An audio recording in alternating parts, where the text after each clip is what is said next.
Introducing PubCoin. PubCoin is the rewards program for pub sports contributors.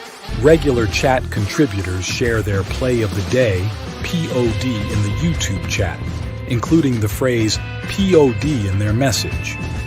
At the end of the week, the amount of units earned are converted into PubCoins. PubCoin can be used as reward points for prizes, shop discounts, and contests. Hey, what's going on, y'all? It's Mills here, Pub Sports Radio. Do you guys want to challenge the personalities here at Pub Sports Radio? Do you guys think you're better than them at entering in your MMA predictions and picks? Would you want to get paid for it? $100? Here's how you do it, man. You sign up right here at the link below. It's just this easy. PubSportsRadio.com. Enter your email, pick your weekly picks.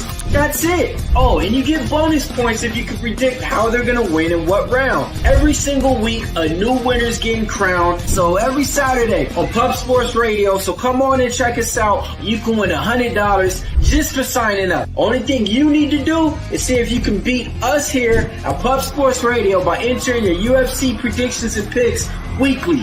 Do it. I dare you. See you guys.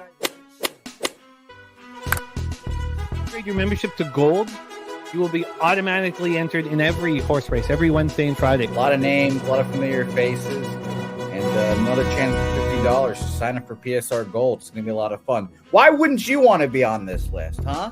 Frank, that's a great question. Does AI determine the winner? No, Frank. The fastest horse does. So shout out to everyone that's a member. We appreciate you guys. We let our horses run forever. 2.5 hours.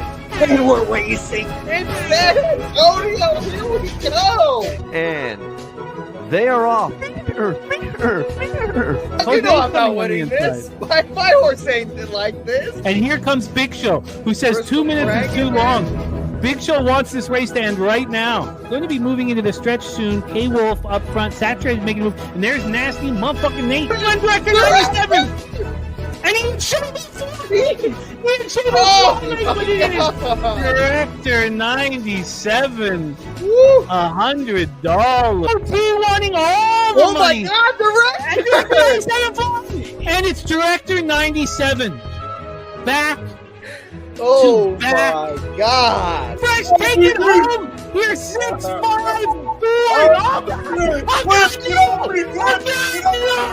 Oh God! Saturated. Friedrich gonna come home with it. Is it Billy Friedrich's time? Is it his time? No, it's not. Cody Norton making this Philly the 5 with as well. Philly the 5.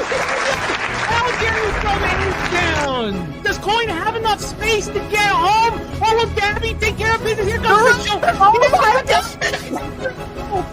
A third win for Director 97. But Connor Mack takes out. He might be blowing his load a little bit too early. Does anybody? The contestant, here comes Iron Eagle out of nowhere. Iron Eagle. It's a packed race. 5 seconds. Crystal from the back. Crystal. The family wants that.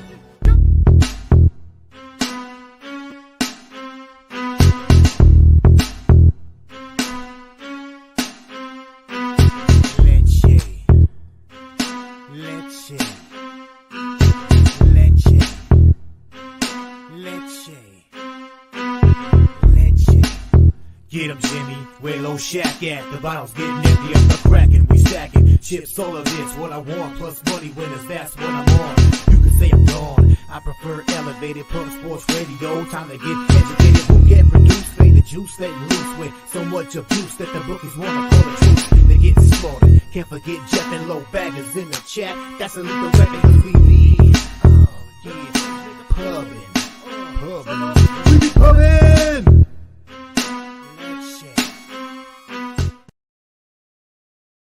All right, say hey everyone, welcome into another edition of Betting with Bouquett. My name is Jose Bouquett. Nice to see everyone in the chat bright and early. Jimmy the Bag on vacation. Shout out to old Jimmy the Bag in Cuba. Lovely time. He's going to enjoy Cuba, I'm sure, taking the family. So shout out to Jimmy. Hope he's doing well, and I hope that his trip goes well. That leaves us to cap some MLB, 12 games in the MLB card. We have Dabby Cab for the first half. We got TJ for the second half. Billy Briz is going to come on and talk WNBA. Only one game today compared to all those games early in the morning yesterday. And that's it. Kind of a short show today, so it should be pretty easy. Friday, you guys are with me again here. We'll have a longer show, obviously, then. But this is kind of a warm-up, guys. Kind of a warm-up for what's to come. I didn't have a good day yesterday. It went down a little under a unit, which was kind of frustrating. But, we'll keep pressing on. I think the MLB season is going to turn for us here. And I know, Ram. I know it's tough, but you're here. I appreciate you, Ram, for being here.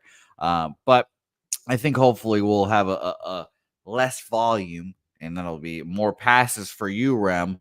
Less volume, I think, is going to help me out because I had a lot of bets yesterday. We had some good ones, some bad ones, but we'll get there at the end of the day. So shout out to you guys for watching. Appreciate you guys, Paco, Ken, Rem, you especially, our guy Swig. Shout out to you, Tony Trill, TJ, Subhuman Gaucho, Wine Time. Our guy TJ, we'll be seeing him shortly. Shout out to you, TJ. It's nice to see everyone. Razor Sharp Picks, Joey Harb, Eyeball 509, Slow Jams, Old E, Bo Jackson. Appreciate you guys. Let's get to all these featured picks here, and we'll highlight them and talk about them. You guys will have to remind me, 2BH, when they come. But Stacks play of the day is our friends, I guess, at the Mets. Over 8.5 there.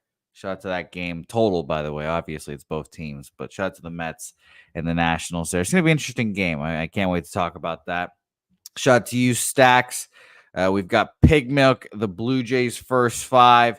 Ooh, we've got a little Fap Whim Australian racing here. I might have to send this to my father, Jimmy. We've got Doomben Race 4, the 1. I see you coming. Wow. Fap. That's a well-named horse for your name. I see you coming from Fap when I have just sent that to old James the Bag. So shout out to you. Pissy Cheerios, play of the day, Astros team total.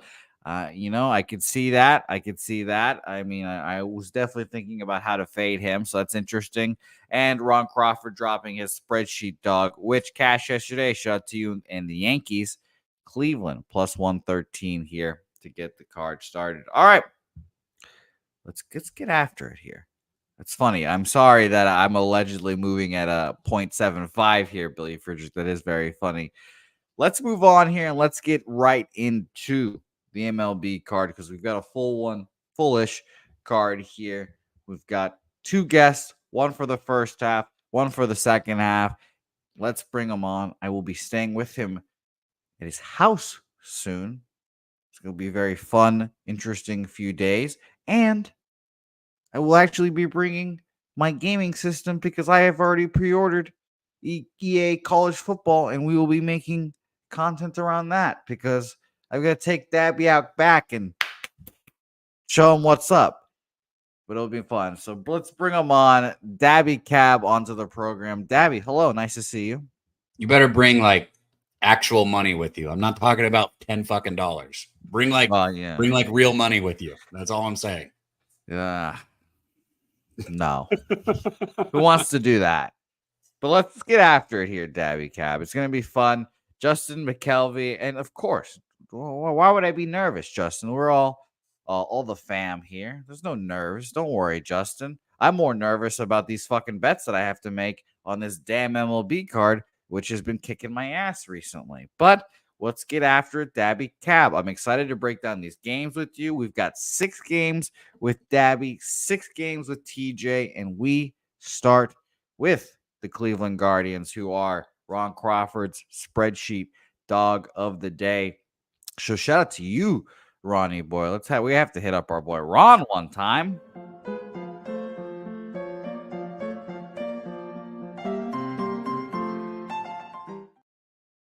Shout out to you, Ron Crawford. Let's talk about Spencer Howard, who is very Yeah, I don't know. He's starting today. This will be a very interesting test of the Cleveland Guardians pitching development in his first start with the Cleveland Guardians. He was with the Giants earlier in the season. They just went ahead and swoop, took him from there.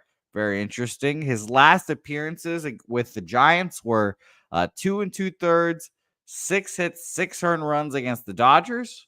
That kind of makes sense. The Cubs, 4 2/3, 4 hit shutout.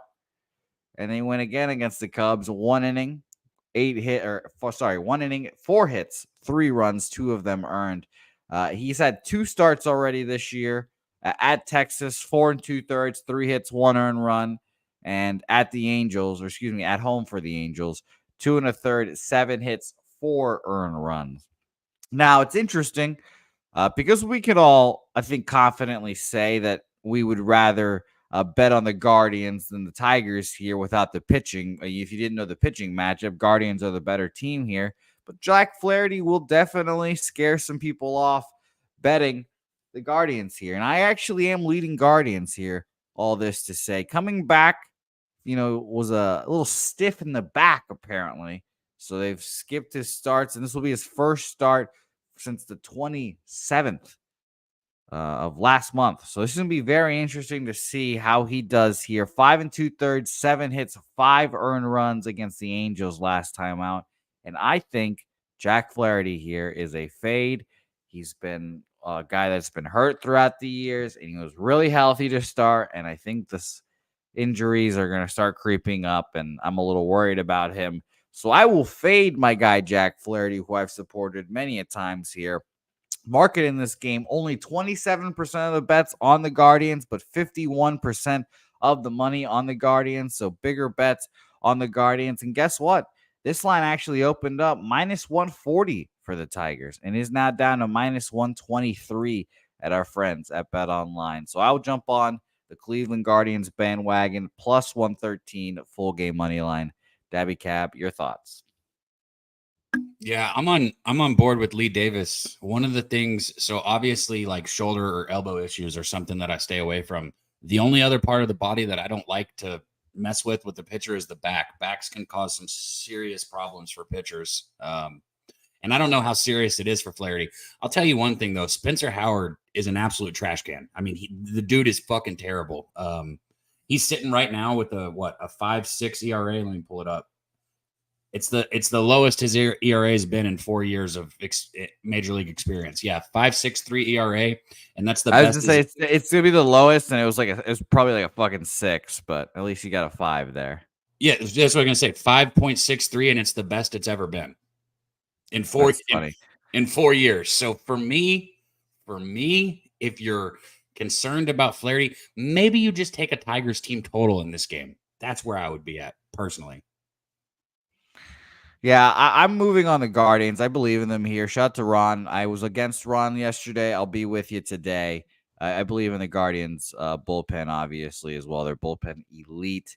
And as I refresh my bullpen usage chart, their bullpen is full and ready to go. Only guy that threw yesterday was Sam Hintage, who threw 29 pitches, and I doubt will be available. But everyone else ready to go, and I'm excited to see that. So Guardians on my card. We move on to game 2.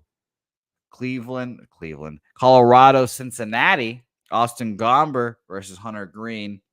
And, everyone's jumped off the Austin Gomber bandwagon. The former king of the first 5 innings had a few starts in a row where he was shit, and he finally put together one that's worth respect in his last outing. 7 innings, 6 hits, 1 earned run against the Kansas City Royals. I'm just thinking Cleveland today, I guess.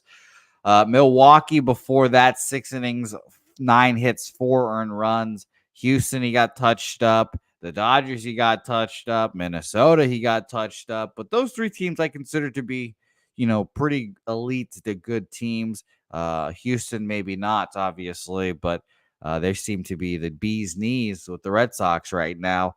I do think that he could pitch well against a Cincinnati Reds team, though. The Reds, offensively, do not worry me personally. Let's look at their numbers full season against lefties, against lefties full season. They are 95 weighted runs created plus. 5% below average is fine, but I do think that Gomber could get to them. From the 15th to today, they are 96, so just like in line with their full season average. But I don't think I'll move on this game. Hunter Green is a pitcher that commands respect. I mean, he's just going to quietly throw 100 every pitch, it seems. And he's just kind of a horse like that. It's crazy. Honestly, 18 starts, 100 innings already, 7 shutout against Detroit. He pitched okay against St. Louis, 4 2/3 only, but 4 hits, 1 earned run.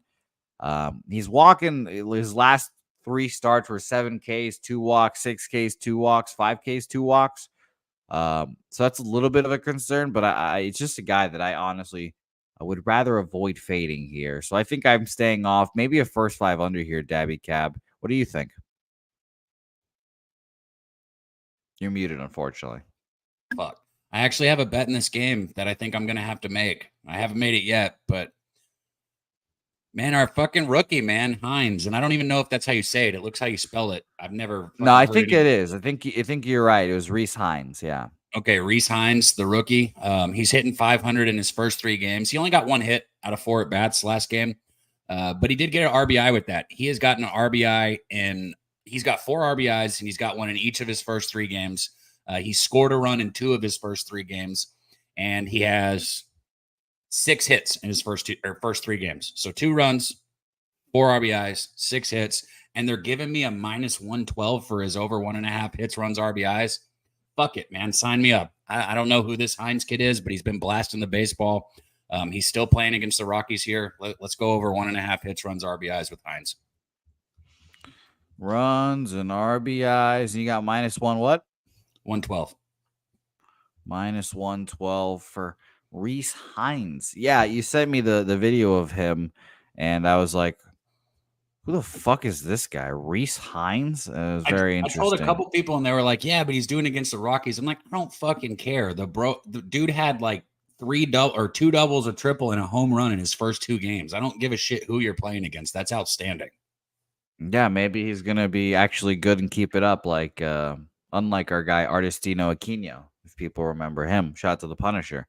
Shout out to Kong's Clips, by the way. Kong Smash play of the day is Hunter Green over 7.5 Ks, 2 units. Hey, hold on real quick. I got to do something. What do you have to do? I'm done taking these little bitty baby shots. Hold on. My bet's going to change, I think. You keep going. Okay. I'll tell you in a second. Fair enough. Billy Friedrich likes Hunter Green to puke all over himself. He has been the one to do that. We have seen that happen before. Rock's first 5. Austin Slater over 1.5 bases for Justin McKelvey here. Perky's in the chat. Nice to see you, Perky. He says that there's no Ellie Deli in the lineup today, so I will refresh my confirmed lineups thing, and he is correct. Obviously, no Ellie Deli, but Rhys Hines. Move him up, baby. Move him up. Let's go. He's hitting 7. So that's in front of last game. Old Austin Slater. You know, I guess if you're hitting that well, might as well just keep you where the fuck you are. So it's very funny. Okay. So I can't. I know that Jimmy can't do this for a show, so you can just track my hits, runs, RBIs. But I just want people to know that I'm going to put a little bit more money on the hits, runs, RBIs, and the Reds to win the game as a parlay at +190. You don't got to worry about that for the show, but I just want people to know that. Okay, fair enough. Ricky Bobby, by the way, said you like him against lefties, Dabby? His bats have been fire against righties. I mean, we haven't seen him yet, really. So I assume that we'll find out. Yeah, it's hard to tell when we don't know, Ricky. But that's a good question, my man. That's a good question. Let me see.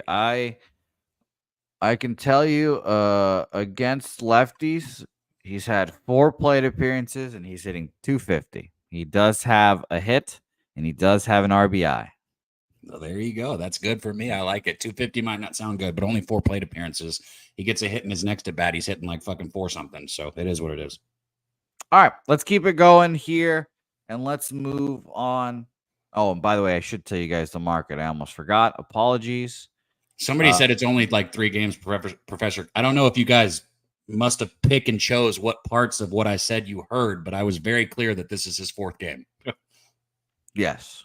Yeah. Yes, this is very much his fourth game. And hey, ride the hot hand, as we say in baseball.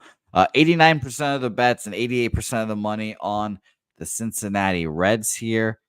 This line opened up at minus 190 at Bet Online, now minus 185. So movement to the Rockies is interesting. 93% of the bets and 92% of the money on the over in this game. And this one actually has gone down to 8.5.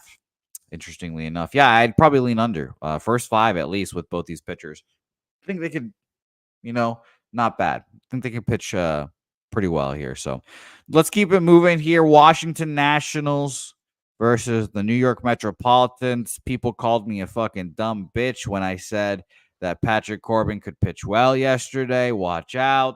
Blah, blah, blah, blah, blah. And then he pitched great. He got the loss anyways for his troubles. But, yeah, but you're still a dumb bitch for making that comment, even if he did pitch that's good. what I mean. You facts are facts. The dumb bitch things, I can't confirm. Helga can also confirm I am a dumb bitch, but when I'm that's right, just I'm a dumb right. comment. Even if he threw a perfect game, it's still a dumb comment. No, here's the thing. I just think the Mets against lefties are going to regress here. But the issue is today is that they've seen a lefty before yesterday, and I think that after seeing one, they're going to be like, okay, we've seen it now. We're used to a lefty here, and they're going to go after Mackenzie Gore, who's objectively just so much better than Patrick Corbin, and I like him a lot, but I worry that he's vulnerable here today with the back-to-back lefties. And again, we've talked about the Mets being successful against lefties quite a few times. It's quite amazing. Shout out to JD Martinez for helping it. But full season, I'll give you the numbers again. Full season, they're third best, 125 weighted runs created plus. And from the 15th to the 11th, they are 148 weighted runs created plus. For my curiosity's sake, I'll shorten the split down to just this month from the 1st to the 11th. The New York Mets, 128 plate appearances, still 143 weighted runs created plus. So they're hitting them. They're just hitting the shit out of them. But again, Patrick Corbin, for whatever reason, fucking dominated them yesterday. I went back and forth on this, really. I wanted to back my guy, Mackenzie Gore. You guys know I like the Nationals. I've backed them quite a few times. David Peterson is interesting, to say the least. I'm starting to talk myself into an over, if anything, in this game, honestly. David Peterson's he's got 7 starts so far. He's 3-0, as you guys can see on the screen, but his last 3 starts, he hasn't gotten a decision. 4 1/3, 5 hits, 2 earned runs at Pittsburgh, at the Nationals, 6 1/3, 7 hits, 2 earned runs already. He's actually faced the Nationals twice already this year. He faced the Nationals on last month on the 4th, 6 2/3, 5 hits, 2 earned runs there again. So he's already done it twice against these Nationals. I mean, again, I would love to see him not do this again. Someone's bet, I forgot who it was, and someone put it in the chat. The under strikeouts for David Peterson. He's got, again, back-to-back or 2 games against him. He's got 2 strikeouts already. So if it was like a 4.5, I think it was, I'd be interested in actually tailing that. But Dabby Cat, what do you think about this game? I think that it almost feels like I'm trying to get baited into buying on the Mets, which is what I want to do. I mean, at this price with Peterson on the mound, it's hard not to want to take the Mets. He lost that first start of the year against the Dodgers, but he only gave up 2 runs. And since then, the Mets have won 6 straight games behind him. I know his record's only sitting at 3-0, but I'm talking about just like what happens in the overall game. He's got decent numbers against the Nationals, a 2.2 or 2.77 ERA. Gore gave it up too already. He gave up 6 earned runs in the loss to New York in June. I really want to take the Mets here. I think this should be more like a minus 150. Like the more I sit here and look at it, so Mets or pass. I'm not going to do it though. Razor sharp picks on the plus 125 money line for the Nationals. Jesus. There's another reason for me to stay off right there. There you go. Yeah, I think I'm gonna stay off. Again, I was very interested in Peterson under K's, I guess. I might be looking at that. Troy Torrance saying he's all over unders in Cincinnati and unders in this game. That makes sense. Market in this game, we'll start with that total. 94% of the bets and 90% of the money on the over, predictably. But this went from an under, juiced under 9 minus 120 and is now down to 8.5 minus 116. So it's going down. It's going down with all that money on the over. That makes sense to me. A similar thing in the first game as well. So it makes sense to me, but I think I'll just end up staying off. Mets, by the way, this is his reasoning, and it makes sense. You know, this is a classic Razorism, and we will go to the market here. That's exactly where I thought the line should be, so that makes sense, and that's more of a reason to stay off than if it actually did open there. 84% of the bets, 72% of the money on the New York Metropolitans here. I had the line opening at Bet Online, and obviously Rays are looking at a different book, I'm sure, at minus 139 here, and I have it now down to minus 133. So I'll stay off, but I agree with you, Razor, and shout out to Justin McKelvey. Over 8.5. In this game is the Stacks play of the day. And Justin, I was right there with you. I'm leaning there right now. But shout to Stacks. Stacks.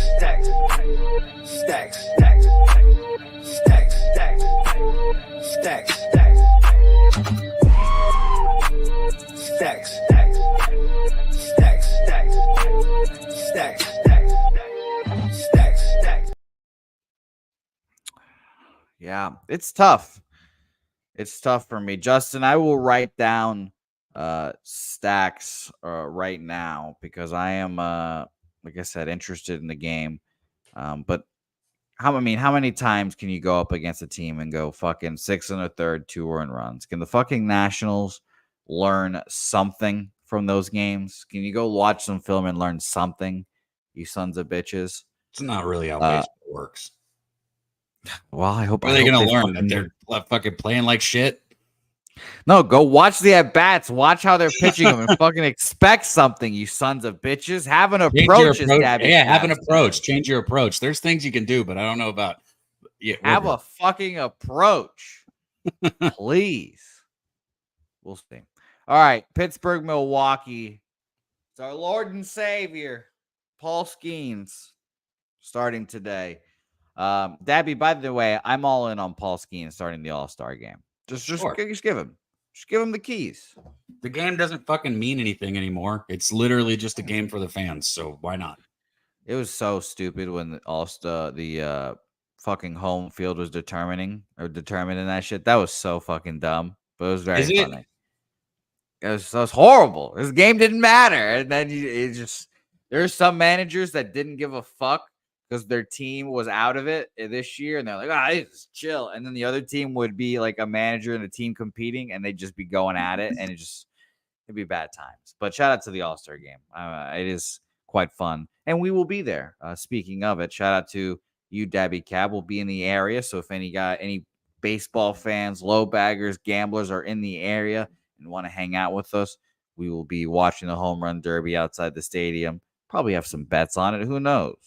Dabby Cab's best friend, Alice Garcia's in it. So, you're muted right now, so I can't hear you. I'm going to bet El Bombay, bro. And everybody fucking there is going to be betting El Bombay too. So if we want good content, El Bombay, baby, let's go.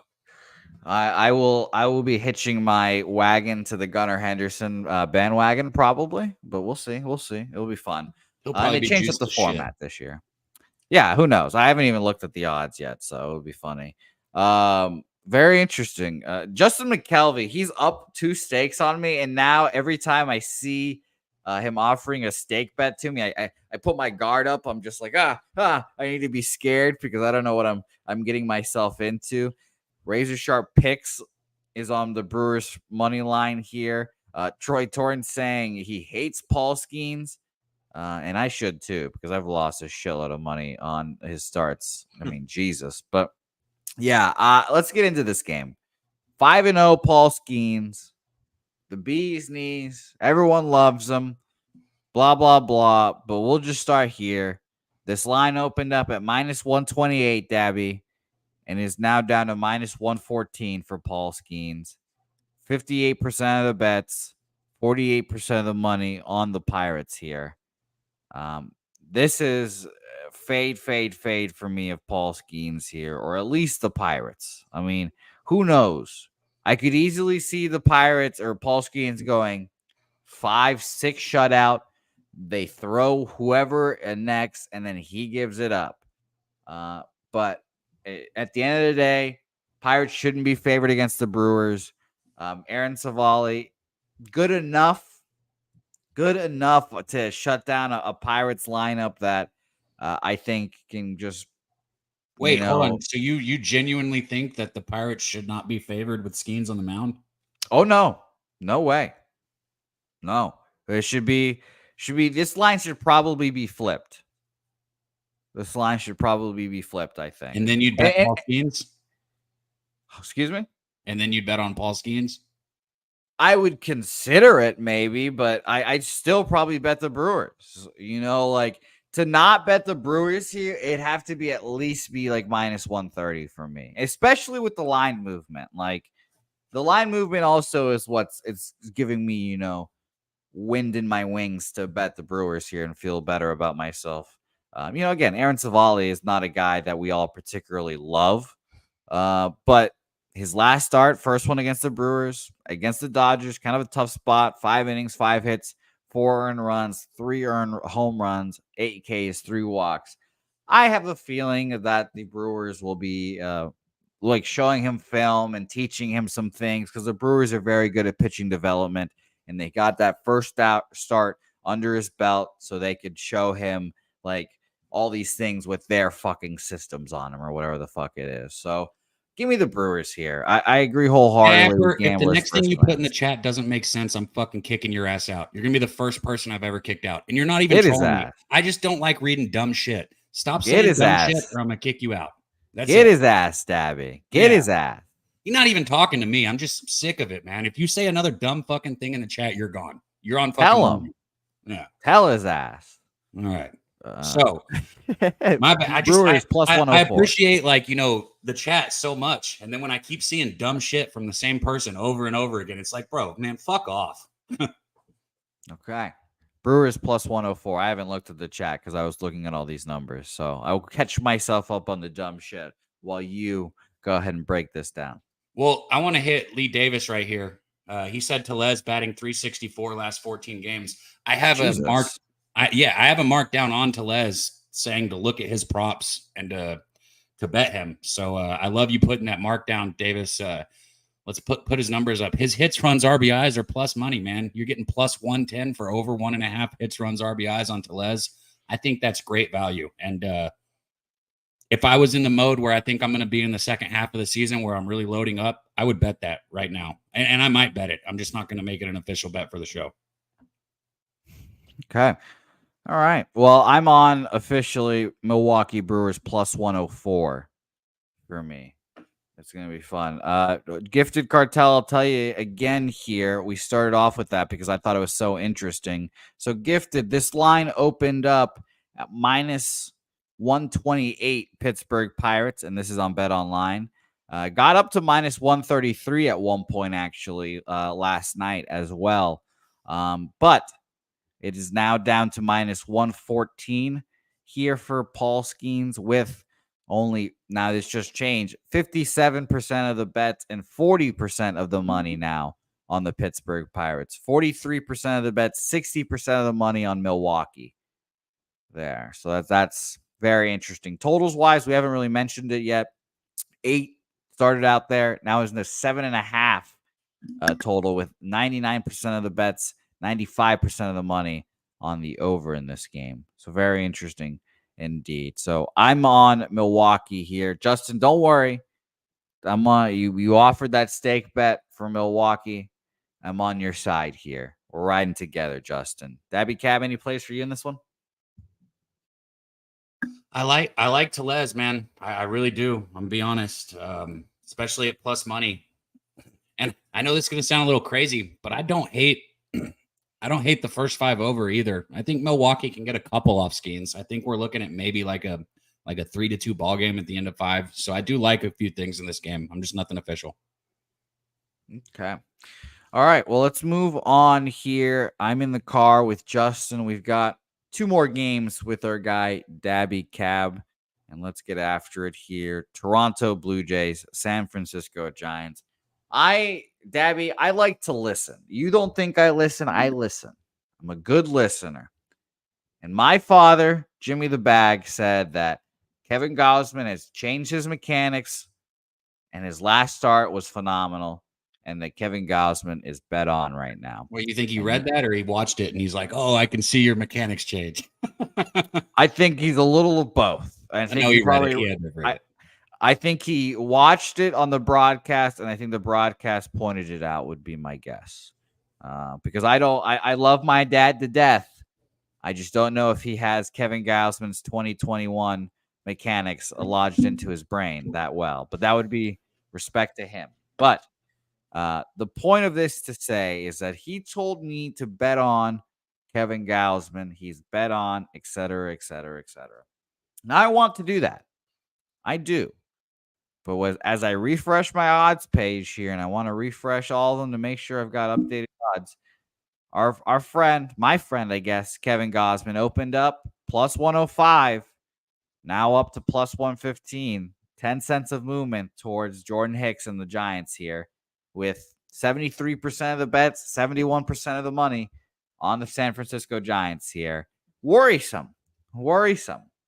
And I wish it was almost any other pitcher because Jordan Hicks is very good. Honestly, if I was the Giants here, he just signed a 4-year deal, so I guess you can't trade him, but he'd be an interesting trade candidate for me. But he's pitched okay. I just think he's gonna wear down here, and I think it's better to get off of him now. But 90 innings pitched so far, Dabby. I'll tell you now. He has not thrown more than 100. Yeah, he has not thrown more than 70 since his debut in 2018. He's in the most right now that he's ever thrown. Exactly. And fuck me. I just want to fade these guys every time they come out. Now, the line moving towards them is concerning, worrisome. And I probably will stay off because of it. But I will much rather would be looking to fade Jordan Hicks in the second half of the season. But the first couple of weeks after the All-Star break, I'm sure he'll be solid, rested. But then again, he'll wear down. And I think he'll be a fade. Kevin Gausman, I guess today's not his day. Line movement is scared me off here, Dabby. What do you think? I got the first 5 over in this game. I know both these guys can pitch, and Gausman, he was lights out in his last start. Brought his ERA back down to 4.64, a 9.4 K rate. That's the lowest it's been, since 2018 for him. So a lot of indications that things are a little different. And, San Francisco's been hitting right-handers well, 255 average against Gausman here. Actually, they got a 255 average against Gausman and over 55 at bats. So they've seen him. And then if you look at Hicks, Toronto hits Hicks. I mean, they got a 318 batting average against him and over 22. Former team. Do what? Former team. Jordan Hicks was just on the Blue Jays last year. Yeah, exactly. I just think everything points to an over here. So, and as bad as these 2 bullpens are, I should probably be taking the full game over. I'm either going to be on the first 5 over or the full game over. I just want to think about it when we recap. When we switch to TJ, I'll let you know. Okay, cool. Yeah, I like the overs here as well because that line movement definitely scares me off. The Blue Jays, honestly, and I'm glad. And shout out to Pig Milk, which I showed on the screen, is our guy Pig Milk is Blue Jays first 5. I'm glad you got it at minus 105 or minus 106 because it opened up at minus 114 and it flipped now to Giants minus 115. But I just think the Blue Jays are live here. Troy Torrance trying to put some wind in my wings. Blue Jays are 7-2 on the road when the market is moving away from them, and the total is less than 8 here. All right. I might as well. I guess I've got to put my money where my mouth is, huh, Dabby? So very interesting. So let's move. Let's move on the Blue Jays. I hold back here. a lot of really bad jokes just so everyone knows. Like I think before I speak. Like I thought about something, it made me smile, and then I didn't say it. Well, thank you for your service, I suppose. Toronto plus. Well, you know what? I think I'm gonna ride with Billy on first 5 here because this Blue Jays bullpen is horrific. I'll just check their bullpen real quick before we move on, and I make my bet here. Brandon Little threw 22 yesterday. Ryan Burr and Brian Bowden Francis. So none of the key pieces for the Blue Jays threw yesterday, but there's not many of them here. For the Giants, real quick as I go, Luke Jackson back-to-back days. He's not going to throw. The bullpen's kind of thin as well. Sean Helly ran. You know what? I'm gonna move. I'm gonna move on the Blue Jays here, full game. And if I fucking get killed by the Blue Jays full game, I'm gonna be furious here. NJ Striker said, "Let the joke fly." Let's just say it had to do with Jose's mouth and making money. Very, very interesting, Swig. You know what? Fine. I changed my mind already. I already changed my mind. I'm on first 5 with everyone. I'll just jump in the car. Billy, let's ride in the car together. Blue Jays first 5 minus 106 for me now. Jesus. All right. That was very conflicting. Sorry about the back and forth there, everyone. I was very conflicted. All right. Let's go to our last game with Dabby Cab. Dodgers, Phillies here. Great matchup. Phillies taking the first 2. And definitely makes me feel good about my Phillies to win the World Series prediction this year. Aaron Nola versus Landon Knack. I mean, here's the thing. It's hard to bet the Dodgers here. If you like the Dodgers, I think you should just bet the over, honestly. Aaron Nola is an interesting case with him. I actually am interested to see if he has numbers against the Dodgers specifically here. But his last starts, we'll talk about those while I pull up his starts against the Dodgers here. Atlanta last time out, 6 innings, 5 hits, 3 earned runs, 8 Ks, no walks. You guys know I love that. Miami, another good start.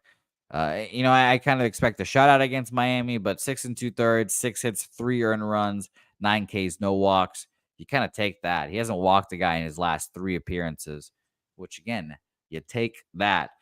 So let's see. Nola versus the Dodgers here. I'm very interested to see what numbers we get for him here. He has faced the Dodgers in 2023 twice. 6 1/3, 7 hits, 6 earned runs. 6 1/3, 7 hits, 4 earned runs, both in 2023. He has faced the Dodgers 9 times, and he has lost 5 straight appearances against the Dodgers, going back till 2021. So he has not beaten the Dodgers since before COVID. Shockingly enough, that's very interesting. Only one of those starts was worthy, or 2 of them actually was a good start. 7 innings, 4 hits, 2 earned runs in 2022 was a solid start. But man, this game might be just a simple over here. I don't know here. Let's check out the market first, and we'll touch on Landon Knack, who is maybe the more predictable angle in this one.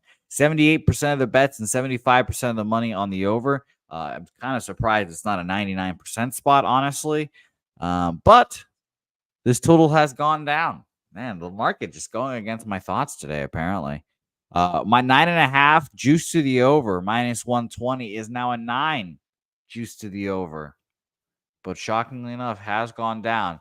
Sidewise here, sharp action again on the Dodgers. 18% of the bets, 69% of the money on the Dodgers. Has been like that all series, and has not brought success. I'll tell you that. Opened up at minus 147, is still minus 147 at our friends at Bet Online. So no movement there. On those are the first 5 numbers, excuse me there. So let me go to full game. It opened up actually at minus 150. now down to minus 138. So it's interesting, but I'm not interested in betting the Dodgers here with Landon Knack on the bump, who, I mean, he's had what? I think this will be his third start. Let's see here. No, this will be his seventh start. Excuse me. Seventh start, his last one against Arizona, 4 1/3, 4 hits, 4 earned runs, 3 home runs allowed in that start. He's been fine. That was his worst start of the year so far, but I still don't trust it here. Dabby, what do you think? Look, my brain and everything wants me to take the Dodgers here, which is weird. But I just feel like, after getting beat the first 2 games of the series, Dodgers aren't trying to go into Philly. They're cross country here. They're not trying to go across country and get swept. It's just, you're looking at a Phillies team who's 34-14 at home. They've got one of their better pitchers on the mound. And I know that, some people like to say Aaron Nola's numbers are juiced and he's not as good as he is, but his numbers are his numbers. He's 10-4 with the 3.48 ERA. He's one of their better pitchers. This team is not a team you go against at home. And the Phillies have been destroying the Dodgers. They put up, 17 runs in their last 2 games. Knack hasn't gone more than 5 innings. He's gone 5 innings in 1 start. And that's it this whole season. So Phillies, I guess. I don't know. I got to decide how I'm going to bet this. I might go with Marsh. Shout out to my guy in the chat who put it in there asking me. He's plus 110 for over 1.5 RBIs. I'm going to say it again. Hits, runs, RBIs is the best way to bet player props, in my opinion, especially when you're getting plus money on it and a guy that's a little lower in the lineup. It's just a great bet. I like Marsh over 1.5 hits, runs, RBIs here. Okay, fair enough. And by the way, I banned Smelly Cat. It's bro. Like here's the thing: when people actually do a good job trolling and say something that's kind of funny, like Mike M, he's a good troll. Our guy, Sports Money, he says funny shit sometimes. I'll give it to him. Nothing wrong with it. But when you're just polluting it with fucking bullshit that doesn't make anyone laugh, get the fuck out of here. It's nice to see you, Mike M, in the chat. All right, Dabby, let's recap your action here as well because we have a lot not really a lot. So it's the first half of the card for me. I'll recap real quick. I'm on Cleveland money line, Milwaukee money line, and Toronto first 5 money line. Dabby, official plays for you. I'm gonna go ahead and take that first 5 over 4 in Toronto, San Francisco. I think you can get 3.5, but it's gonna be juiced to shit. So go ahead and take the 4 at minus 105. And then I'm gonna do it. I'm gonna take Hind over 1.5 hits, runs, RBIs. It's minus 112. I'd like it to be a little better, but I'm gonna take it. And you know what? I'm gonna rock with the Tellez over 1.5 hits, runs, RBIs at plus 110 also. And that'll be my 3 for the day. Over 1.5 hits, runs, RBIs. Make me some money, fat boy. We love the fats here. What'd you get that? Minus 112, you said? For Tellez? Yeah. Plus 110. Plus 110. Excuse me there. All right. Beautiful work there, Dabby Cab. Thank you so much for doing the first half of this card with me. I appreciate it. I will see you in person on Sunday evening, more afternoonish. I don't know when exactly I'll be there, but it'll be nice to see you, of course. Nice to see the family. Yo, everybody in the chat. So there's going to be a few of you. Go ahead and pre-download that game. I mean, it won't just be Jose and me playing. We'll get online and play against you guys too. So go ahead and download that NCAA football game. We'll have some wagers going, maybe a little Pub Sports Radio live stream where we bet each other. Maybe get a little tournament going. I don't know. Who knows? We might go crazy. Yeah, it's a college football game. It's going to be a lot of fun. So shout out to you guys. But it's nice to see you guys all in the chat, and it's nice to see you, Dabby. Any final thoughts for the people in the chat before you head out and be an adult today? Yeah, I love you guys in chat, man. I love capping with you guys. Like Jose said, I got to go out, be an adult. I got a kid that's actually getting recruited by the Reds right now. So I got a meeting that I'm about to head to. I'm pretty excited for him. Hopefully he can get some kind of contract. But love you guys. Love working with y'all. We'll be back tomorrow. So see you guys then. All right. Beautiful work, Dabby Cab. All right. Let's bring on our next guest, capping the second half of baseball with us. Man that looked into the eye of the storm and said, nay, nay, I will stand up to you and I will cap through a tornado. The one and only Twister himself. Twister TJ in the house. TJ, how's it going? Oh, you're muted. Oh, Dabby Cab's bug spreads to everyone. Yeah, maybe I need to change my Twitter handle to something like that. But we went 4-1 on the show yesterday, so something worked out. Oh, there we go. See, Twister TJ. See, the power of the Twister compelled you to go 4-1. Congratulations, TJ. We must keep it rolling. The success is needed, and I'm excited for it. Here we have the second half of this card coming up. TJ, I'd be remiss to ask if you have any bets coming up, or I guess on that first half of games that we already talked about. Yeah, the only one I want to make official is Washington money line. Let's see what it's at. Plus 129, I believe we can get. So I'm on the Nats today. Fuck, TJ, I love my guy Mitchell Parker. I do love my guy Mitchell Parker. It makes me interested in the Nats. I will admit that. So I like that 129 Pinnacle. Let's do it. I like that action a lot here. All right. Well, thank you, TJ. There's his action thus far. Let's keep it rolling here. We've got a very interesting card coming up with Chicago, Baltimore next on it. Shota shoved it up my fucking ass yesterday. That was really annoying to see. He pitched great. I had money against him, and I commend him for pitching great. But no one on the Cubs wanted to give me a few runs. I had the over as well, and no one wants to contribute on the Baltimore Orioles either. Damn.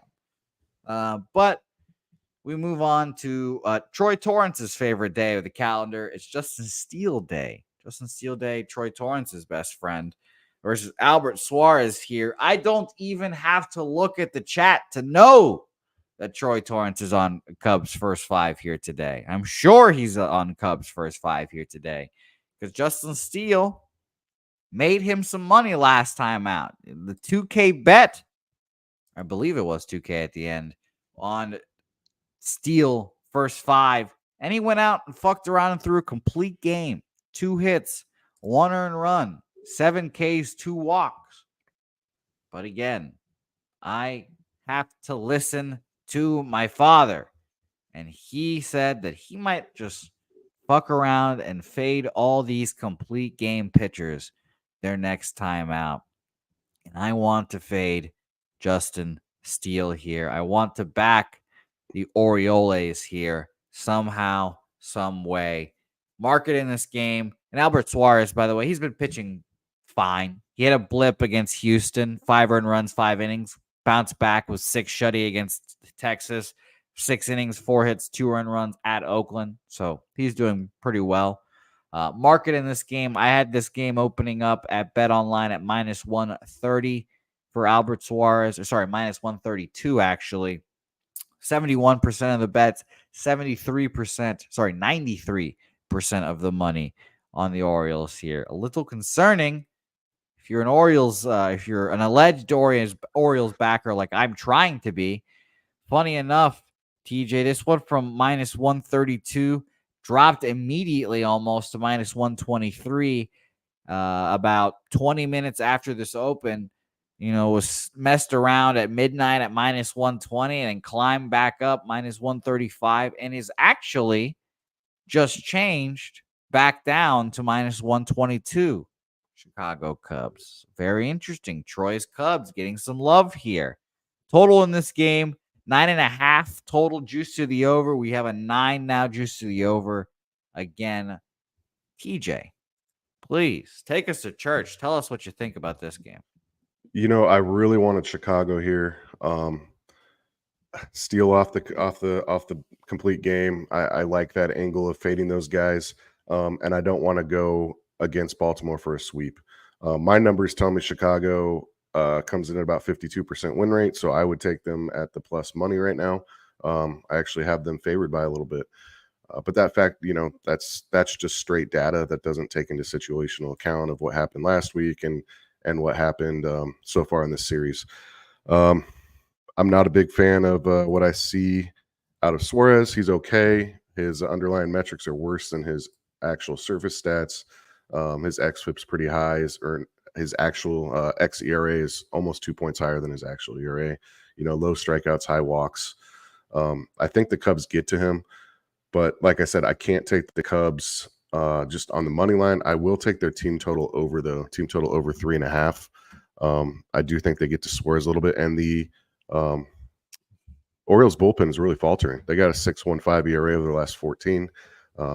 Actually the Cubs bullpen is performing well right now. So if you go Cubs full game, I don't blame you. I just think situationally it's probably a bad idea. But I will take the Cubs team total over, and I'm just looking at best number on that right now. They're scoring some runs. They only got 4 last night, but that was enough to put them over their team total again. And let's see. 3.5 minus 136 at Pinnacle. So I'm on 3.5 minus 136. Yeah, I like that, TJ. 3.5 is rather low with Albert Suarez, who, like we said, pitching well, but that's I think some regression. Low. Yep. By the way, the often slandered Cubs bullpen from the 15th to the 11th. Best ERAs in the bullpen ERAs: Atlanta Braves, Los Angeles Angels, Philadelphia Phillies, Chicago Cubs. 2.89 ERA. Now, is their FIP a 4.07? Yes. Is their expected FIP a 4.23? Yes. But right now, small sample size, they're pitching well. So shout out to the Cubs bullpen. Even if just curiosity, we shorten it down to the last 11 days. Cubs bullpen, 1.82 ERA in 24 2/3 innings pitched. So it's even better last 14. 1.29 ERA last 14, 35 innings.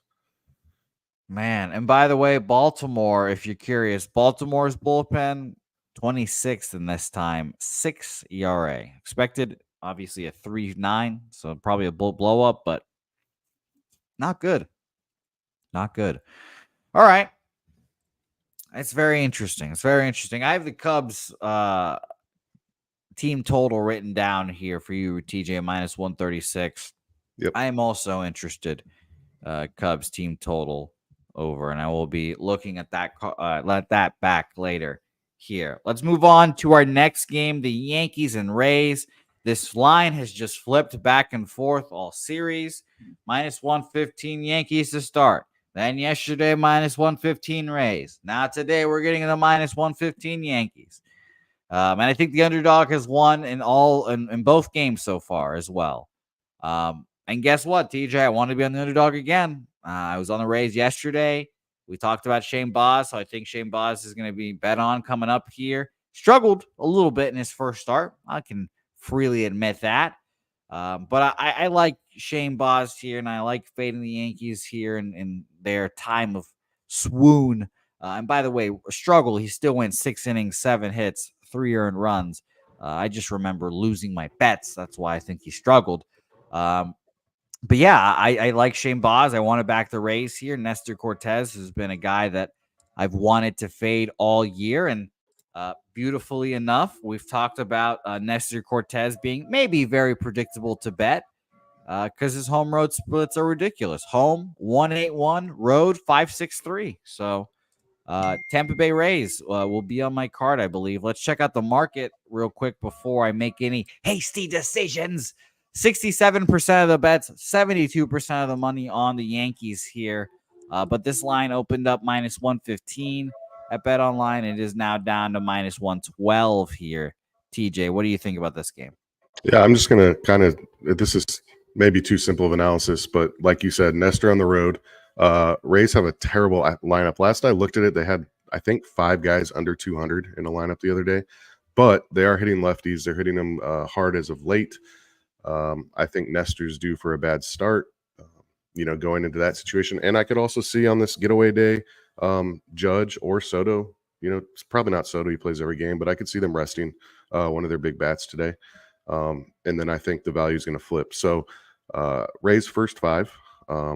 I don't want the bullpens. I think the Yankees, they've been a great bullpen all year, and then they had a really bad month. But I think that's going to start turning back around here from what I'm seeing in the numbers. So I don't want any part of that full game. But I will take Rays first 5 here to exploit Cortez. More of a bet against him than belief in Boz. But, what we're seeing and what the numbers say don't lie. So, take the team that's hitting lefties and a bad lefty on the road so far. I don't see any reason why it doesn't continue. So I think they're plus 100 first 5 at Circa. Yeah, I don't know if we can use Circa for official bets, but bet online minus 102. No, Circa's good money. Yep. So plus 100 Circa. All right. Rays first 5 money line, even money there.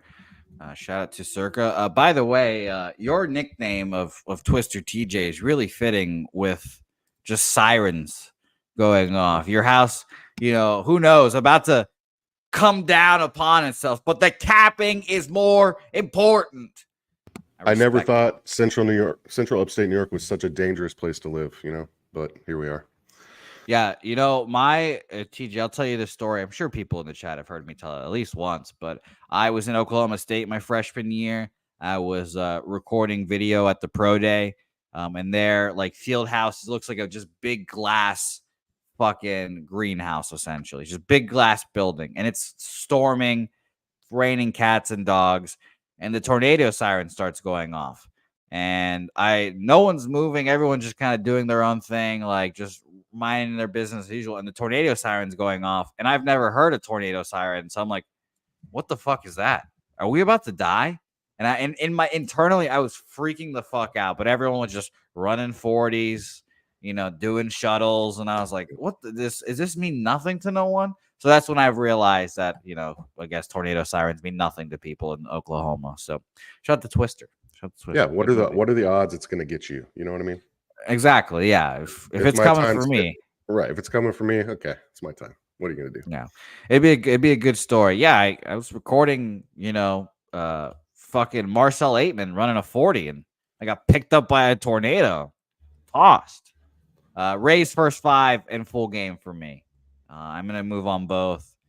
And hope that Nestor Cortez just blows the fuck up. First 5 minus 102, full game plus 105 for me. And let's continue to watch the Yankees struggle. Oakland A's, Boston Red Sox. God damn it, did I know that fucking line yesterday was a trap. Son of a bitch, was I pissed off. I think I should just try to make a mental note of that. If a team gets blown out the night previous and their line is the same exact line as it was that night the next day, I just think the other team is bet on. That has red flags all over it for me. Red Sox minus 210 now. Tanner Houck, very good. I find this game hard to bet. Total of 10. I maybe lean over. Both these teams have been swinging it. Fenway getting real offensive right now. But no action here for me initially, TJ. Market 90% of the bets, 92% of the money on the Red Sox here. And, interestingly enough, okay, that's fine. Minus 210 opener at Bet Online, now minus 220. So that's interesting. But I just don't want to move on a big favorite like this. Team total probably a little bit too high. 75% of the bets and 75% of the money on the over in this game. It did go from a juiced 10 minus 125 to now just minus 105. And we're actually seeing a 9.5 on Bookmaker. So be wary of that. But no action here for me. TJ, what do you think? Yeah, I think this is probably a blowout. I can't play a 220. I mean, I have no fear laying juice in baseball, but about 190 is about my limit. Everything's Houck's going to have a good start. A's are hitting the ball a little better, but what he's doing right now is just he's so good. I know he's had a couple blips in there, but I expect to turn it around, especially against a typically weak offense. By the way, the only offense in baseball to score 17 runs or more twice this year, Oakland A's, which is just insane. Medina or Medina, I forget how you pronounce his name. A lot of blue on my spreadsheet. Low strikeouts, high walks, high barrel rate, low swinging strikes. I mean, I don't see how Boston doesn't get to him, but it's just too pricey. You know, I'm not a big parlay guy. I don't see another game really here to parlay. So, yeah, I'm just off this game. All right. Fair enough. Shout out to LJ's best bet today. Boston -1.5. Oakland 0-15 since May 5th as a dog in the last game of a series. And they have lost 9 straight on the road. Last game of the series, 0-7 since April 10th, coming off a road win in the same series. So very interesting. All right. Let's move on to our next game here. Miami-Houston. Jake Bloss versus Rodri Munoz. And yeah, I saw people talking about Rodri Munoz against the Astros yesterday. This is a hyped up start for those who want to fade this fucking guy. So TJ, I'd like to hear from you first, actually. Are you a part of the people that are wanting to fade this fucking guy and get him the fuck out of here? Because I've already seen team total over 4.5 for the Astros, which appealed to me because truthfully, I think he could give up those 4 runs on his own, and then we get one off the Marlins bullpen and we'll be fine. You could bet a first 5 team total over for the Astros 2.5 right now. So I'm very interested in what we have to say about Rodri here. Yeah, I don't think that's a bad number, but is Jordan in the lineup? Didn't he get hurt yesterday? He got pulled. That's interesting. I didn't watch, so I don't know because blackouts. We love blackouts, TJ. I know. I think I saw that come across my feed that he got pulled early. Maybe the chat can back us up. So, maybe they're cautious in a game that they should easily win. Yeah, Rodri looks terrible. Worst starter on the slate today, as far as I'm concerned. I got to wait to see their lineup before I bet this, but I would lean Houston team total over. Bloss in 69 innings in AAA, right? Or in the minors. 1.81 ERA, 0.85 WHIP. By the way, hip tightness was what he was pulled with. So I would assume he's not in the game today. Right. So that you can take some of their numbers down a bit. They probably still don't have a problem scoring runs today. My numbers actually say there's value on Miami, but I don't trust that. Again, just too big of a price to lay. I guess if you wanted to go Houston, Boston parlay, I don't hate it. Yeah, I don't know. There's not enough bad things to say about this pitching matchup. Offensively, obviously, Houston's the much better team. Bullpen wise, I mean, Miami's hanging in there. They've consistently most of the year been, a top 10 bullpen somehow, and Houston's kind of been up and down. They're obviously finding themselves here in the last month and a half. Good bets, by the way, for you guys that took Houston to make the playoffs. I did not. Wish I did. Yeah, I kind of wish I would have jumped on the division with everyone. I mean, right? fuck. Yeah. I was low on him the whole year too, and now I've got to sit back and just listen to Dabby Cab and Jimmy slap ass about the Astros. I'm like, God damn it! I wish I just can I have my ass slapped, guys? I want to be in this, but no, of course not. Yeah, I agree with you. Yeah, they called that one. I would, if I'm them, I'm going back on the other side now and just locking in profit, but that's kind of how I play. I like the over here. Not going to bet it. Maybe I'll put it out on Twitter later if I make it official. I just got to see the lineups. But I think LJ's onto something there. I'm assuming all the money and cash is on the over. I don't have my action up right now. You'd be right. 93% of the bets and money on the over. Yeah, eventually people are going to start getting nailed because they just are betting the over in every game every day, which, I don't quite understand. I'm on an under later, but yeah, sorry to be boring here. I got nothing on this right now. No, it's all right. This was a 9.5 juice to the under. Then you basically got put at an 8.5 then after the game, I believe. And then it just has kind of stayed there. So no action for me here. I lean under, honestly, just because of all the money on the over. But yeah, no action here. So let's move on to our next game. Sorry, Jose. Yes, DC Capper. I do have the Phillies on my card. Not official for the show, but I have bet them. Yeah, I mean, how can you not? How can you not? I get it. I understand that. By the way, I was interested in Astros team total and first 5 team total, 2.5 -125, 4.5 -140. but I kind of lean under. So no action though. Yeah, for and I me. think that number is going to come down once the lineup comes out. If Jordan's out, you're going to pay less juice. So if you lean that way, I would just wait. Okay. Same with the All over. right. If you're leaning over, I would just wait for the line. It's not going to get any worse. It might get better. All right. Morgan, I'm actually writing down Astros team total over here as well to go back and look at it later and see if I'd be more interested in betting it. But it is his Pissy Cheerios play of the day here. And it makes sense. I understand. Like I said, I think Roger could give a 4 on his own with or without Jordan in the lineup. So we'll see. We shall see. All right. Let's move on here to our next game. We only have 2 more games after this. Wow. Or I guess 1 more game after this. This is flying pace. So we appreciate Jimmy's all the you stop guys. sign. Jimmy's the stop sign on this show. Yes, TJ. Yes, he is. Seattle Mariners, Los Angeles Angels, Luis Castillo versus Jack Konchowskiewicz. We're just going to call him Jack for today, and then we'll watch his debut and then learn how to pronounce his name. So I want to go with Kokonowitz. Oh, the cock man. Right. Okay. All right. Well, everyone throw your guesses in the chat because who the fuck knows? But we're going to call him Jack here. And Jack seems to be something special here. And shout out to Jimmy, who we've talked many times about young pitchers here. 2019 draft, which is important. I'll say this. The COVID years, the COVID drafts, like all the kids, like right now, all the kids that were in high school during COVID are getting drafted now. Yep. We're starting to see maybe that's why the basketball, draft is so shitty. I would prefer to back guys pre-COVID draft, 2019, and 2020 was just kind of fucked there. So it's nice to see a 3rd round pick in 2019 at a high school with a $1 million signing bonus as well. $1.2 million at a high school in the 3rd round. So that's something, that's financial investment right there. I'll tell you that.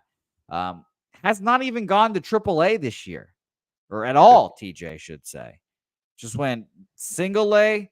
And this was after COVID as well. So 21 single A, then high A, and then goes AA last year, and then it's dominating AA this year. How well is he doing?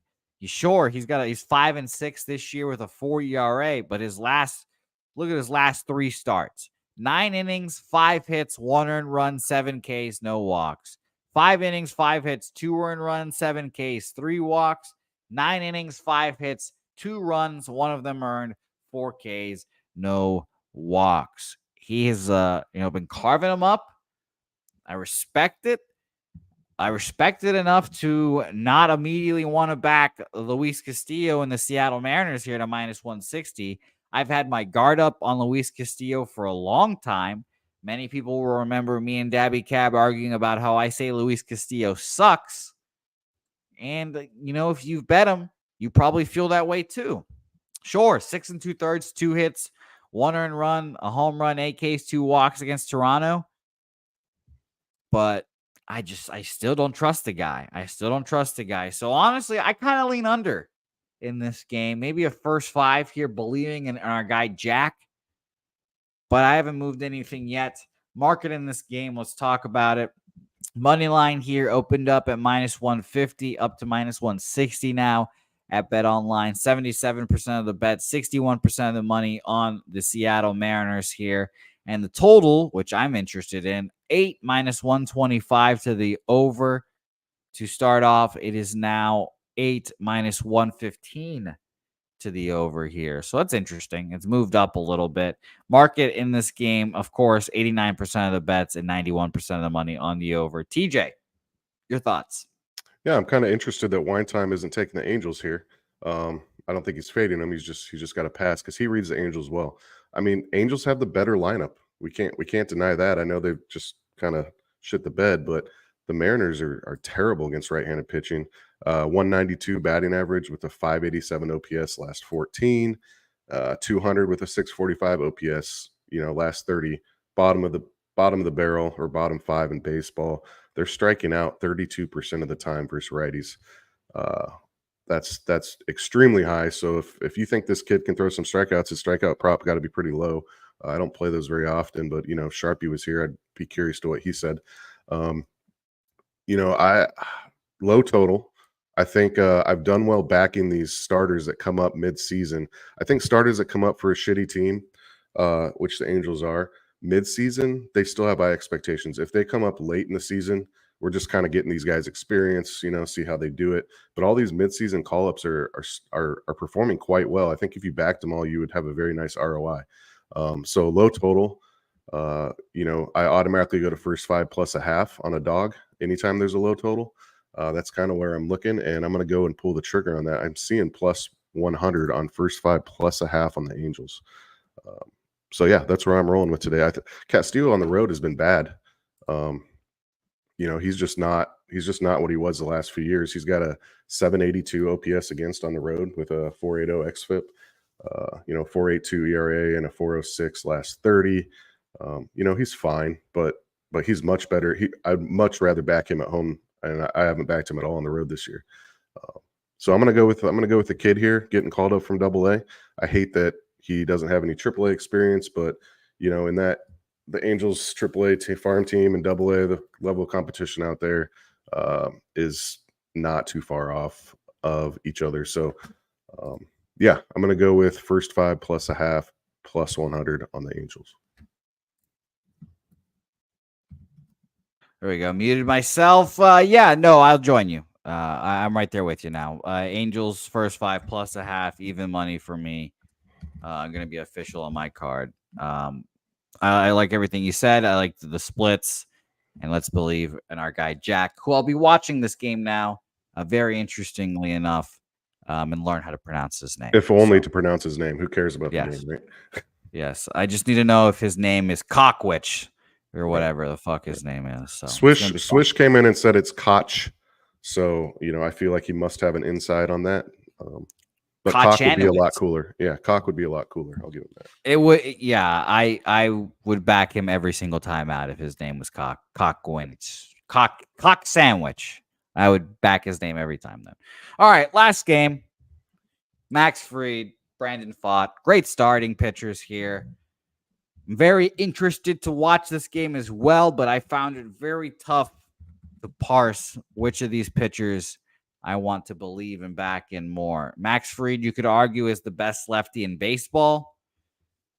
He's been solid. You could argue if you don't want Paul Skeens to start and you've got a dump in your pants for the All-Star game, you could argue this guy could be the starter in the All-Star game. His teammate also could be argued. And he's coming off of a bad start against the Phillies. 6 innings, 11 hits, 5 earned runs. This just feels like a bounce back start for our guy.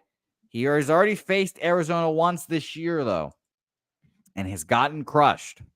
4 1/3, 10 hits, 8 runs. Now, that was his second start of the season. He's probably still figuring shit out. It's going to be interesting what he does here. Now, Pfaadt, I've kind of gone the full gambit of emotions with already. He was a fade when he first came up. Playoffs, he was amazing. The end of the season last year, he was amazing. This year, he came up, mixed results, pitched well. Now he's in a bit of a run here of pitching well. Last month, 4 1/3, 7 hits, 1 earned run against the Padres, 6 innings, 1 earned run against Oakland, 6 1/3, 4 earned runs against Minnesota was kind of shaky.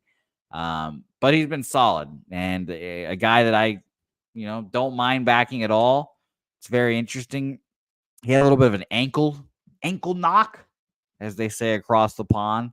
But he's ready to go here, according to Tori Lovello. So I find this game tough to parse here, TJ. I want to hear your thoughts. This is actually my favorite spot today. I think a good pitcher can stymie a good offense any day of the week. And there's not a lot of lefties I would back against Arizona. I mean, they've all season long been crushing lefties. But, Sale went in there and did his thing.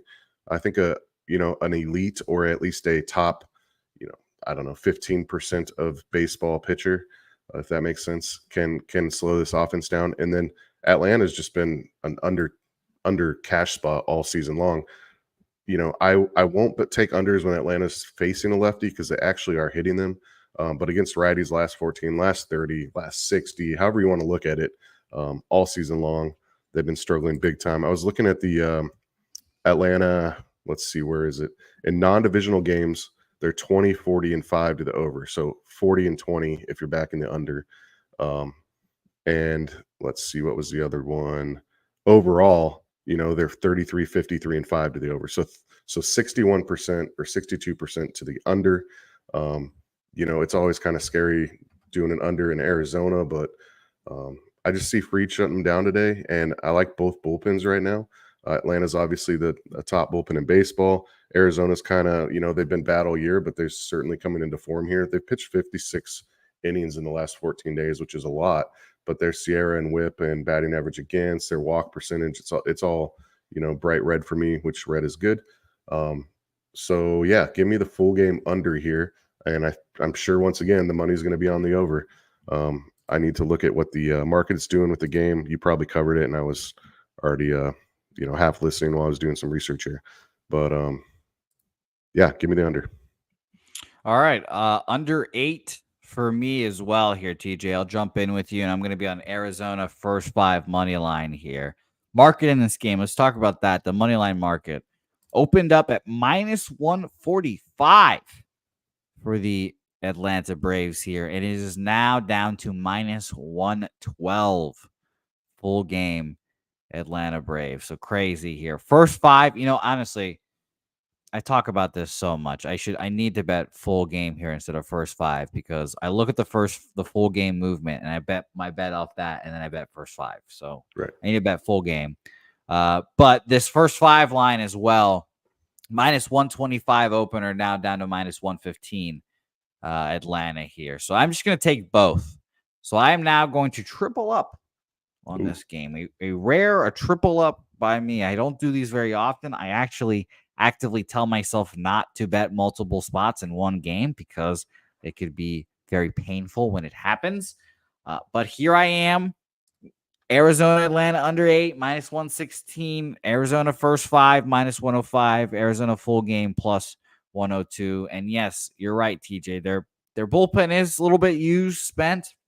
You know, they used a bunch of guys yesterday. Justin Martinez, Ginkel, Ryan Thompson, Mantemply, all through yesterday. Sewald even threw 8 pitches yesterday. But let's pray to God they can get through this game for us here. So it's very funny to watch. And yes, I see people are erupting, or not erupting really, but saying that, you know, Fried is not the best lefty, even on his team. True. But, you know. Yeah, true. He's not the best lefty on his team, but he's a top echelon lefty in baseball. Yeah. I mean, he's got a 598 OPS against. His numbers on the road are spectacular. We've seen him do it for a couple years. Like, you know, yes, he's not the best lefty on his team. I agree. Yeah, he's very good. He's maybe, you know, hand up, guys. Maybe I'm a little hyperbolic. I've been one to do a little hyperbole in my day. All right, TJ, let's recap your action here. It's going to be fun to see where all this action takes us here today. I appreciate you joining me, and I love capping with you through the storms, through the sirens, through the tornadoes. We appreciate your presence here nonetheless. So I'll start real quick so I can be all ears and write your action down because my father demands it. Cleveland money line plus 113, Milwaukee money line plus 104, Toronto first 5 minus 106, Tampa Bay first 5 full game plus 105, first 5 minus 102, Los Angeles Angels plus a half evens, Atlanta Arizona triple up that I just mentioned under 8, first 5 full game minus 116, minus 105, and plus 102 for full game. TJ, take it away. Yeah. Let's see. Hold on. You said under 8 was minus 116 is the best. That's what I got. That's what I just bet. You could definitely I just bet at 115. So yeah, bet online's 116. So it's close enough. So yeah, Atlanta, Arizona with you on the under minus 115. I got the Angels first 5 with you plus a half plus 100. I got Tampa Bay first 5 plus 100. I'm on a lot of dogs today. Washington money line plus 129, which has gotten worse, and I don't love that. And then Cubs team total over 3.5. This is the juicy one today, minus 136. So yeah, five wagers today, which is more than I normally have on the show, but we're pretty hot right now in baseball. So yeah, I was about to say, hey, when you're running hot, you can fucking do that. Yep. The beauty of it. So that's nice. All right, beautiful. Well, thank you, TJ, as always, again for joining us here.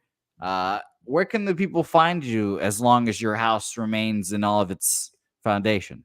Yeah, they can find me up at Turning Stone playing some poker later tonight, or just DM me on Twitter. I don't post that much, but I do have a lot of conversations going there. A couple of guys in the chats that are a lot of fun. It's fun when we put our heads together. You know, Troy and I talk sometimes, and we smash when we're on the same side. So, you know, there's a lot that can be done in there, and it's fun. So, yeah. All right, beautiful. Thank you, work. chat. Thank you, TJ, for joining us here today on a lovely Thursday afternoon. And that moves us on to our lone WNBA fixture of the evening. Now, I'm excited to hear how Billy's WNBA went yesterday. A shitload of games in the morning for the WNBA, which I respect that. They're going for the gambling crowd. Who doesn't love betting a little 11 a.m. basketball, a little 10 a.m. basketball? Who doesn't? But it's nice to have this man on the program today.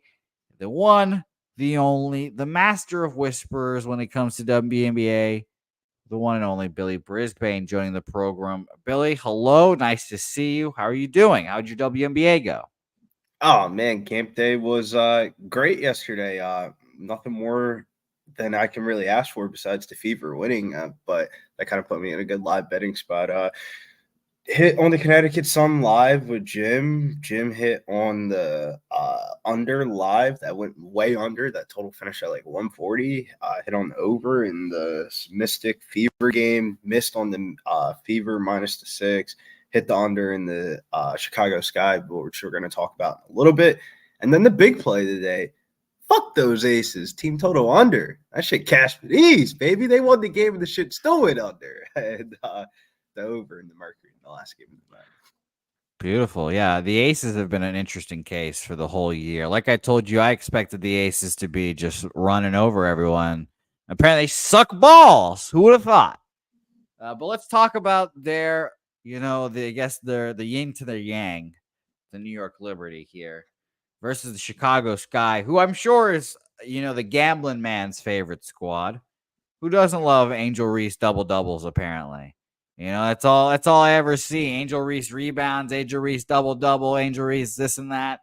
Billy, I'll let you take the floor here because this is where you cook. This is where you shine. And I'm excited to see what the WNBA has to offer us today.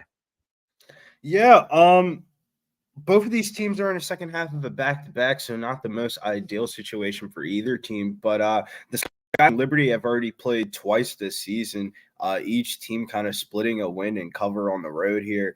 The Sky won 90-81 at Barclays Arena on May 23rd after the historical preseason loss that they had against the Liberty. They got blown out by like 50-something points, but then once they played each other a week later in the regular season, they ended up winning that game. And then the Liberty got revenge just over a week ago in Chicago, 88-75. They kind of blew them out. In both games, the Sky were covering and winning at halftime, covering both ATSs on the season. I kind of want to bet the Chicago Sky here, but I'm kind of on the fence if I want to go first half or full game.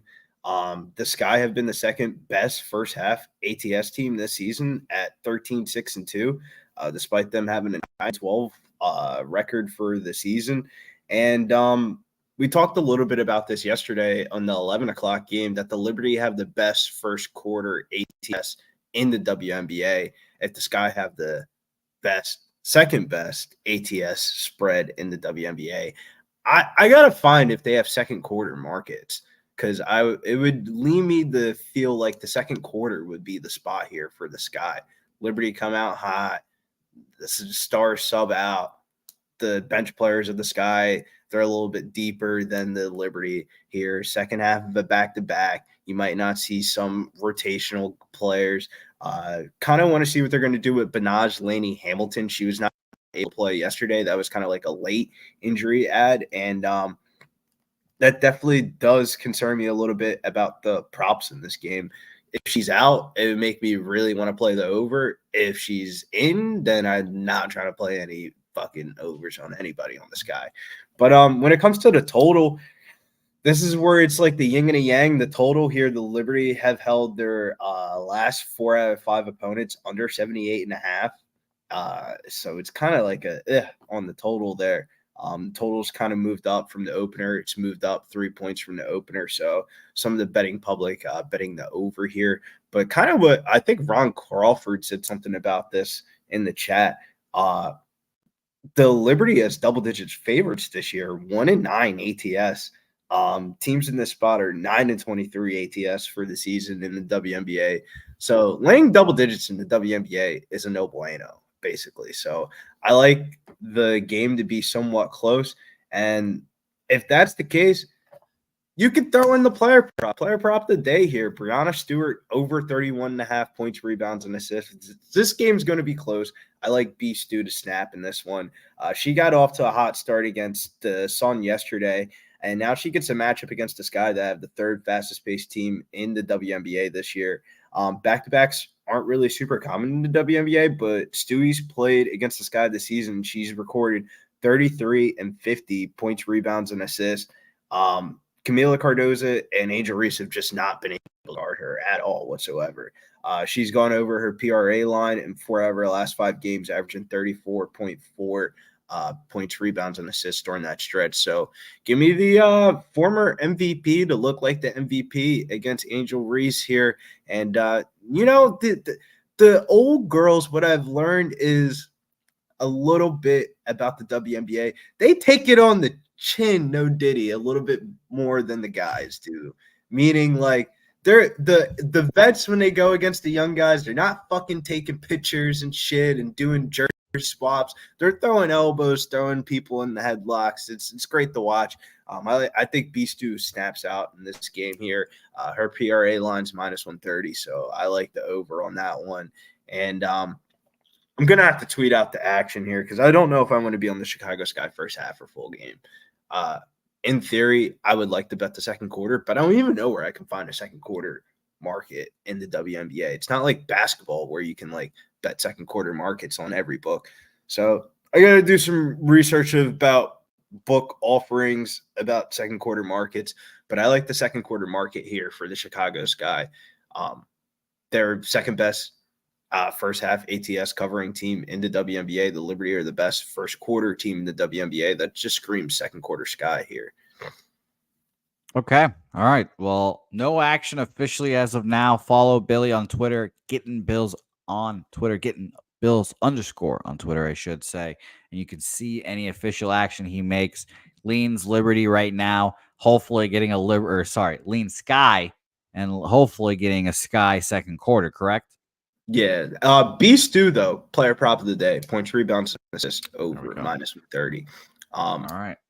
I'm like just really, if I can find a second quarter market, I'm bet the Sky. But as of right now, I'm not laying fucking double digits with the New York Liberty. I don't care if they're at home, on the road. Laying double digits in the WNBA, no bueno here. So we're gonna have to figure it out a little bit here about book offerings. All right, fair enough. And that was over points, rebounds, and assists at what number? -130. Bet 365. Assist. And what was it, like 30? What is it? 31.5. Let me look at the 31.5. second quarter market here for. All right, beautiful. Billy, the people also were very interested in your summer league takes here. Or did you have any summer league action? I obviously don't follow the NBA much, but I would like to hear if you had any NBA summer league action or anything else you wanted to share with us here today. Maybe I don't know if the UFC is already back. Is something that happened in there? UFC is coming back this weekend. Make sure you guys check out the Locker Room podcast.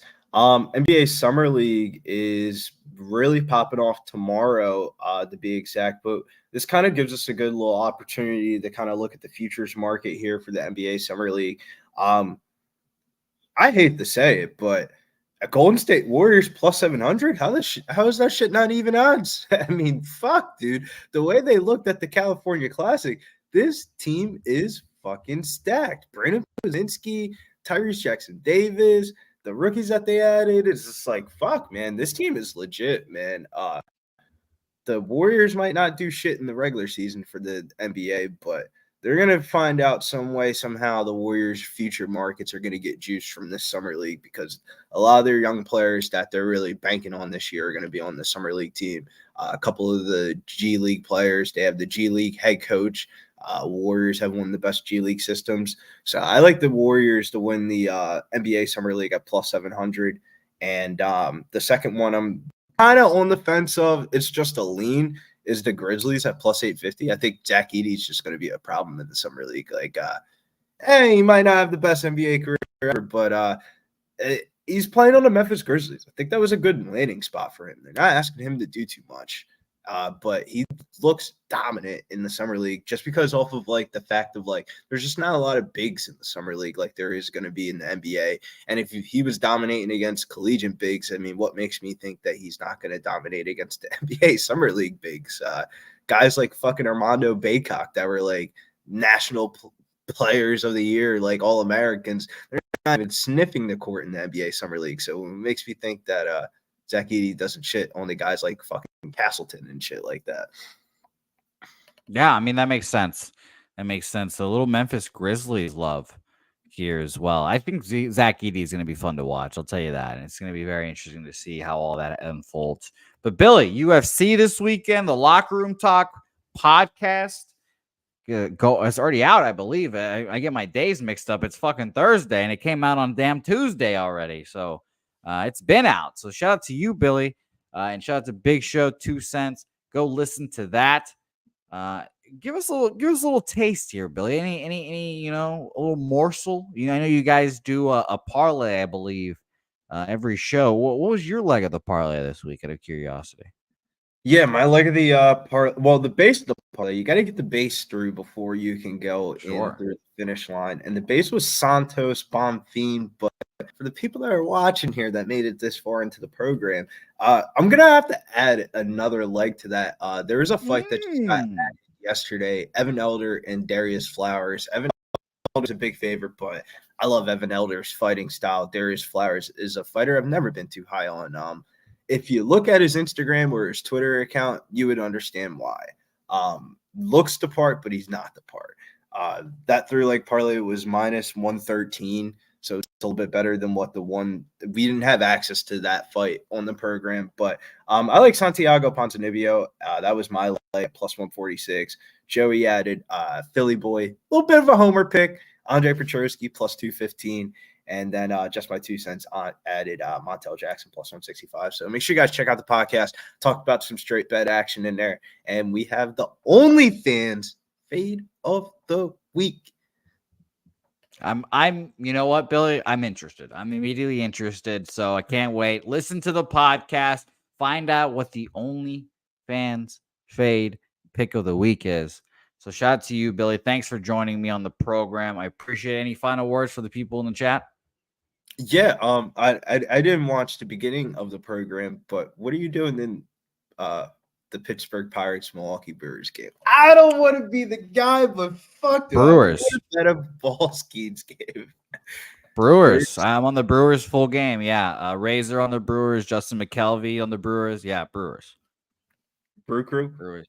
Yeah, I'm on Brewers full game. That is my official play. And Sancho, by the way, TJ, who's been dominating this year on the Nationals, he's on the Nationals. Line moving against him, and he didn't like that. But he is on the Nationals. But yes, I'm on the Brewers here. I think I wouldn't be surprised at all if he just went like 7-6 shutout innings and then the Pirates like blew it or whatever. But I have PTSD from that, Jose. I have the last this was the week that made me not bet baseball anymore. Was I bet the Pittsburgh Pirates in back-to-back days? They're up and lost both games via grand slams. And I was just like, you know what? Maybe baseball's just not for me because what's the fuck is the irony of that? Yeah, it's a fucking battle. It's a mental battle, I'll tell you that. And I am rather excited for the All-Star break to come. So it's gonna be very fun. Thank you, Billy, as always. Follow him on Twitter at gettingbills_ on Twitter. Don't forget the Instagram as well. I believe it's the same thing, is correct? Getting Bills No, _ Billy Briz DFS over on IG.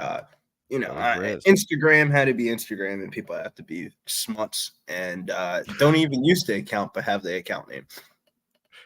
That makes sense. Billy, thanks for joining us. We appreciate you, my guy. Let's recap all action here. We appreciate everyone in here as well, as always. It's a great time and, rather short betting with Bouquett, but that is typically what happens here. So I'll go through the guest action first. Dabby Cab on Hines. Reese Hines over 1.5 hits, runs, RBIs -112. Giants, Blue Jays first 5 over 4 -105. And Rowdy Tellez over 1.5 hits, runs, RBIs at +110. TJ, Washington Nationals full game money line +129. Team total over 3.5 -136 for the Chicago Cubs. Rays first 5 evens. Atlanta, Arizona under 8 -115. And, LA Angels first 5 +0.5 even money. You just heard Billy Briz's action there. B Stu over 31.5 points, rebounds, and assists. And he likes the Golden State Warriors to win the Summer League +700. I have just written that down, and I will be hopefully betting that after the show. And my action in the baseball today: Cleveland money line, Milwaukee money line, Toronto first 5, Tampa Bay full game first 5, Los Angeles Angels first 5 +0.5, Arizona Atlanta under 8, Arizona first 5 money line, and Arizona full game money line there. So thank you guys as always. Shout out to our showcase plays here. Let's spin it one time for our boy Stacks. Stacks play of the day over in the Mets Nationals game. Stacks, stacks, stacks, stacks, stacks, stacks, stacks, stacks, stacks, stacks, stacks, stacks, stacks. Wine time, I didn't get your action, so please hit me with that action. Nice to see you. That's Monica. Justin McKelvey, passionate butt cheeks, making his presence felt. Very close to a block, though. Very close to a block, admittedly. Pig Milk, play of the day. Blue Jays first 5 here as well, riding with you. Don't forget Fap win. These Australian horse races, major key, huge. Race 4, the 1, I see you coming. Go bet that horse. Morgan Spooner, Pissy Cheerios, play of the day. Astros team total over 4.5 -120. Spreadsheet play of the day. Cleveland Guardians +113. Kong's Clips also likes the Kong's Smash play of the day. Hunter Green over 7.5 strikeouts there. So shout out to you there. Appreciate you, Kong's Clips. And yes, and Wine Time is going to hit us with his action here in a second. Please do, Wine Time, because I like, obviously everyone's action is, collected. So shout out to you, Wine Time. Hit me with it, and I will shout it out here. Oh, it's on your X. All right, beautiful. We'll follow Wine Time Sports at, I believe, Wine Time Sports. Let us know. Put your at in the chat, and I'll highlight it. Follow them. Go get your action right there. Thank you, guys. As always, we'll be back here again tomorrow. Plays betting with Bouquett. And then it's the All-Star break almost, It's going to be interesting. I think there's games on Sunday morning. I have not looked, but we won't have a show on Tuesday or Wednesday, I believe, of next week because there are no games. No games going, so that we will not have a show Tuesday, Wednesday. Thursday, I have not looked, and then Friday, if we don't have, we obviously will have games by then, but I don't know if we have any on Thursday. But Friday, we will be back here again, obviously, but it'll be fun. Oh, Joey, thank you for reminding me. You know what, Joey? Here's the thing. I think we'll just run 2 horses tomorrow because it's going to take me a moment to get the horses going here. So we will have double horses tomorrow. 2 races. Winners get $50 there. 2 races tomorrow for $50 each. It's going to be fun. So that is a must-watch edition of Betting with Bouquett. And I'm sorry, I don't, everyone says I look exhausted. I don't know. I don't feel that tired, but thank you guys all for worrying about me. I appreciate that. But it does take me a moment to get all the horses in the canals and everything. So we will run 2 horses tomorrow. 2 horses tomorrow. So thank you guys. As always, Mally, DC, Nuke Worker, Truth Teller. I just gave out the best bets like a couple minutes ago. So just scroll back here and you'll see him. I'm that heat tomorrow. Don't you worry. We appreciate all you guys. Swig, shout out to you. And by the way, shout out to those who cashed yesterday. I had this up all show, Swig, and I didn't even mention it. Ron, I mentioned your Yankees bet, but shout out to Mike M. He said White Sox first 5 in the first game, White Sox full game money line in game 2, and cashed it. So shout out to you. And Jimmy had a nice day there as well. So everyone in the chat, thank you guys for watching. Appreciate it. Say hey, and we'll see you guys next time tomorrow for another edition Betting with Bouquett.